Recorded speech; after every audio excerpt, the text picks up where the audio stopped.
Hey everybody, welcome back to the channel. Hope you're having a good day. This is the second video and this is going to be focused on a very interesting topic, and it's whether or not, obviously with variants, they've got the classic versions, which as you can see I've clicked on a few here. Back in the day, I think it was back like 2015 when we had the Ultron's Assault.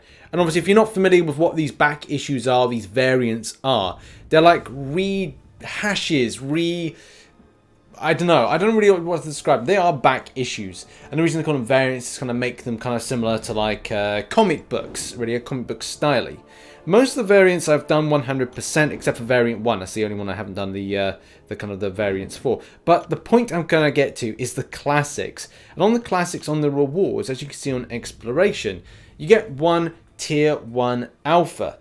Now, the interesting thing about this is that, is there a point in time where this is not a valuable grind for you? Especially considering I've not done the classics for Mystery in the Micro Realm, as well as Polar Oppositions and Waning Moon. Now, the interesting thought and debate on this one is something that came to light on Twitter. So Rise sent me this image here, or kind of copied me in something and said like, well, we forget that there's a tier 1 alpha. But obviously my thought process around this, and obviously it's interesting and it'd be really important to put in the comment section, is this worth grinding out for many players? For me personally, the way I'm coming across is like, no, I don't see any value. And the reason I kind of go like that is that I just kind of feel that players with energy spend would look to kind of do things, well, yeah, like heroic, which gives you 2 tier 1 alphas from the point of just doing the completion alone. If you then were lower down and said did the normal, then if you 100% normal, you get tier 1 alpha. Obviously, these are regularly recurring things. I would say with the tier 1 alpha arena, with a good enough roster, you're able to pick up 800k in the, what, 72 hours? Or no, 24, it's the 48 hours of this arena actually being on. So, I don't know. Could you say as well that with stuff with the Glory Store, with the low price scheme of the tier 1 alpha in that one, does this mean that you would still want to grind out what would effectively be a one-off, a permanent bit of content, but your time and as well energy, would that be something that would restrict your joy and need and wants to actually do variants for the classic purpose? It's a very kind of open-ended thing, and I'd be interested to see in the comment section about this, because I personally believe this is not worth doing.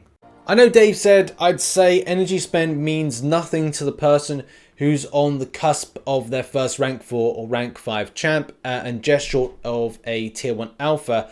Outside of that, the energy spend, I agree, likely wouldn't be worth it to the average person. Obviously, from a new player's perspective, this could be an alright suggestion, especially if you're like, well, I don't really want to get myself too involved with alliance-based participation and content. But obviously, going down and having a look at certain amounts of these, there is a gating system, especially with variant 1, as I've not gone through and done the classics for variants 2, well, not variants, classics of back issues 2, 3 and 4. I hope that this is not the case, but obviously it does give you that opportunity to say once you pick up a 2-star or 3-star that this would be worth a try.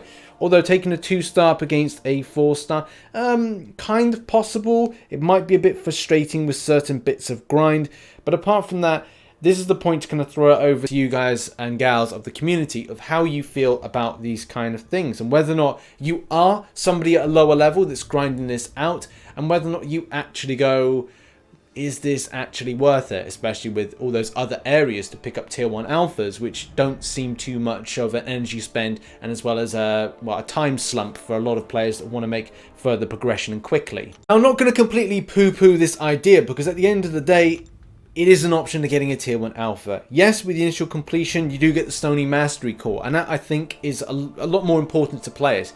If you've got a load of energy refills, especially from what Kabam gave us out very recently, grinding this out could be of value to a degree to pick it up. And again, I'm really kind of pushing myself to come down that idea of seeing the other side of things, but I just don't really feel so strongly about it. And as well with the tier 1 alpha, the situation I am in today is that I'm alliance free, which I'm going to do for just 1 month, so I can focus on other content and other stuff like that. Yes, I could do a retirement alliance. Yes, I could make my own alliance, but it's not something I'm too interested for this month. So today is a very important day, And that is because I'm doing two things. Number one, I'm doing the Tier 1 Alpha Arena, which comes about now and again. I think it's once every, like, let's just say 12 days or whatever, just to kind of throw some numbers out there. And as well, from that, let's face it, with a limited roster, a lot of players will be able to grab the first Tier 1 Alpha at 800k. And then it's a case that you've got the 1.15, and then we've got the 1.6, which I'm going to try and finish off after doing this video. But then the other thing that's on at the moment, and me going, okay, well, I've got a problem with not having too much Tier 1 class Catalyst, is then I'd go the monthly event quest, which is the From Beyond, which on Heroic, you do the completion, you get 2 from doing it. And again, doing stuff like the Glory Store is another way, and yes, okay, there's so many other ways to picking up Tier 1 Alpha. But like I said, the interesting thing will be about what people's thoughts are and whether they feel that this is a potential option to gather Tier 1 Alpha. Would you opt for those kind of monthly recurring things, or twice monthly in some cases recurring things, the Glory Store, or would you actually consider this? Would you consider the energy spend? Would you at a lower level of the game consider this? This is something that would be very interesting, and as well whether or not Kabam could consider maybe looking at this in the future if players feel that this is not, say, a time value thing. And would you only do variants once you've got to that point that you could actually do them at the more difficult level? It'd be interesting to find out, and an interesting debate. So put it down in the comment section down below. What are your thoughts on the classics of these back issues? Would you do them? Would you not? Put it down there, or would you prefer the recurring things?